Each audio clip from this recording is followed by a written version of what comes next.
Hi guys, Ellie here. Welcome to the Freelance Chronicles, where every freelancing story matters.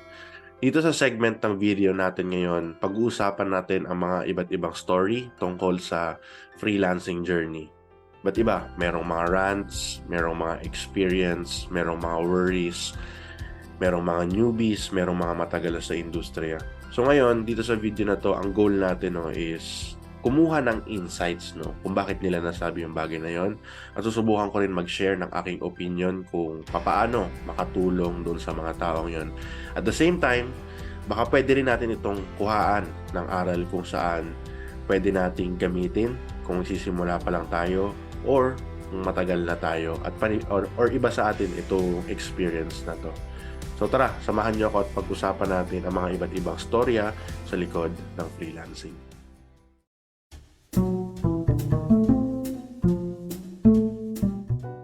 So nandito na naman tayo ngayon para sa panibagong episode kung saan pag-uusapan natin ang mga iba't ibang kwento sa likod ng freelancing. May mga tatlong kwento akong pinili na baka kapulutan natin ang aral. At tara, samahan niyo ako, sabay-sabay nating basahin at pagnilay-nilayan. Sabi dito, kahit gaano siguro kalaki ang sahod mo, kung ang partner mo o family member nyo ay gastador, ang tagal umusad ng buhay nyo. Share ko lang po, before kasi nag-work ako on-site nung nabuntis ako and medyo sensitive napilitan akong mag-resign. Habang SAHM ako, ano sabihin na SAHM ako? Husband ko ang nagwo-work at ako naman tumatanggap ng mga sideline. Teaching at kung ano-ano pa pero di palagi kasi maliit pa anak ko. Yung sahod ng asawa ko ay 12K lang, ang tagal, tinitipid namin yun. Ako yung nagbabudget at kahit maliit yung sahod niya, kahit papaano nakakaraos naman. To think na nagre-renta pa kami ng bahay. Then may dumating na blessing at na-hired ako as VA. Kumikita na ako ng 30K plus. May mga napundar kaming gamit at kung ano-ano pa. Pero simula noon napansin ko sa asawa ko na naging maluho. And just last year, mas lumaki ang kita ko at nasa 40K na. Maliit sa ibang BA pero para sa amin, malaking bagay na at lalo't nag-umpisa kami ng 12K lang ang take home. Dahil napapansin ko na nagbabago yung asawa ko at nagiging maluho, palihim ako nagtatabi ng pera dahil wala kaming savings talaga. Pero kung kailan lumaki sahod namin, saka na naman parang wala kaming natatabi. I encourage him na kumuha ng mga insurance and sobrang negative para sa kanya dahil dagdag expense daw ito. Nakuha niya kasi yung ganong mindset sa nanay niya na yung mga HMO daw and any insurance, ang yumayaman daw ay ang company lang. So ako bilang galing sa insurance company, alam ko ang importance nun. Kaya nung iniyakan ko siya para lang kumuha kami ay wala din siyang nagawa. Ang sabi ko kasi sa kanya, ano ba ang gusto niyang mapanamana sa mga anak namin pag nawala kami? Utang? Gusto ko kasi hanggat may hawak kami, sure kaming mapupuntahan yung pinaghirapan namin. So medyo nahihirapan na ako. Ngayon naman, enrollment ng anak namin, sabi ko sa kanya na pwede kayo i-full payment na namin yung books ng anak ko worth 4K para wala nang isipin. Ang sabi niya, ima-monthly na lang daw. Pero wag ka. Days after mag-request na magpapatattoo daw siya.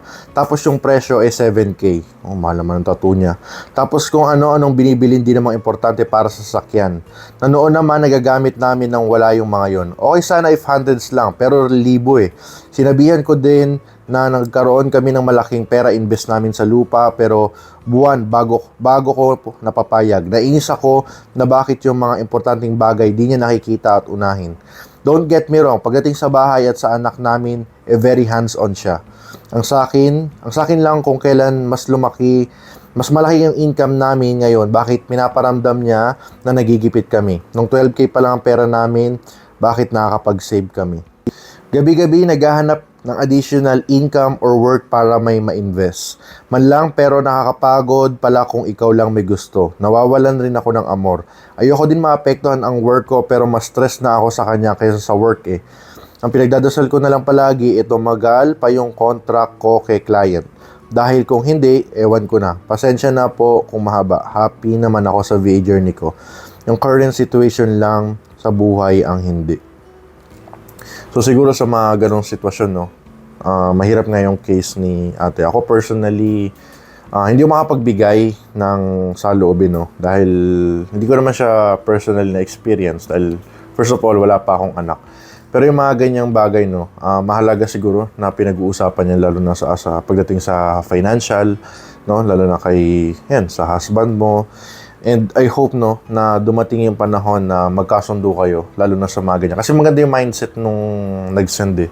Diba? Ang gusto niya, mga insurance, yung something na pagdating ng panahon, mag-generate ng income sa kanila. While on the other hand, yung asawa naman niya, ang gusto is mga luho. No? So mahirap nga talaga yun, lalo na kapag alam mo yun, lumalaki yung kita mo, lumalaki rin yung gastusin mo. Pero isa lang yan eh. Diba? Kailangan lang talaga natin ng disiplina sa mga bagay-bagay. So next, guys, anong ginagawa nyo pag di nyo maintindihan yung task sa inyo ni client? Nabubuang na ako eh. Feeling ko di siya para sa akin. Nakakaintindi naman ako ng English pero bakit parang hirap niya kausap? Run na ba? Sa sobrang busy niya, pati mga questions ko hindi niya sinasagot. Di ko alam kung language barrier ba to o tanga lang talaga ako. Help, I know other CRM tools. Wala akong experience sa Go High Level. Pero di ko maintindihan sobrang gulo ng Go High Level account ni client. So Go High Level, isa siyang uri ng CRM. So alam ko usong-uso ngayon yung Go High Level lalo na sa mga small businesses sa ibang bansa. No, baka pwede natin gawan niya ng tutorial in the future. Pero yun nga, yung concern ni ate, no, hindi sila magkaunawaan ni client. So first, ako, based on my experience, no, ang pinaka the best way para sa mga ganitong bagay is proper setting of expectations, no. Sa una pa lang, parang sa una pa lang, yung pag-uusap nyo ni client, no, kung ano yung ano yung means of communication nyo, kapag hindi ka maintindihan, pag naguguluhan ka, no. So, pag ganito yung situation mo, pag hindi mo maintindihan yung client, no, mag-follow up ka, no, make sure na lahat ng follow up mo is documented para pag tinanong ka ni client kung bakit hindi mo na-accomplish or kung bakit may ano sa end mo, so maganda na ipapakita mo sa kanya na tinanong mo, na nag-effort ka, nag-reach out ka sa kanya, pero siya yung hindi nagre-response, no. And, syempre, ito lang yung tip ko sa'yo, no. Itong mga client na to, they trust us, they hire us, kasi alam natin kung ano yung ginagawa natin. Naiintindihan kita na minsan hindi mo maintindihan yung instructions, no? And mahirap din naman na alam mo yung manguna ka sa mga task ni client nang hindi naman yun yung pinapagawa niya. So maganda pa rin talaga is yung proper clear of communication, ano yung channel na gagamitin nyo, yung ma-reach out mo siya. So the best way siguro niyan, Slack or WhatsApp, Telegram. So pag-usapan yung maigi, no? So, maganda ang gawin mo ngayon, mag-set up ka ng call kay client, no? Upuan nyo yan, sabihin mo yung mga concerns mo na yan, dahil at the end of the day, client lang din ang makakatulong sa'yo. Okay, next naman tayo. Last, advice naman po, start up pa lang si client. I thought work from home lang siya all the way hanggang sa ino-on call na ako. And worst part, parami ng parami yung task na binibigay. Na-expect pa nila na reachable ako kahit fix off ako every Sunday. Salary is 50,000 per month. I want to resign pero naawa lang ako sa colleague ko na gagawa ng lahat when I decided to leave. Question, tapusin ko ba muna yung hiring and company materials, onboarding products, specific materials bago ko malis? Meron akong part-time. Itong si client hindi naman siya na-delay magpasahod pero I'm just worried na baka dumagdag lang yung ipapagawa. So ito lang yan, kapag feeling mo hindi na para sa iyo yung trabaho or nabibikitan ka na para sa task mo, no? Be respectful na magpaalam, no?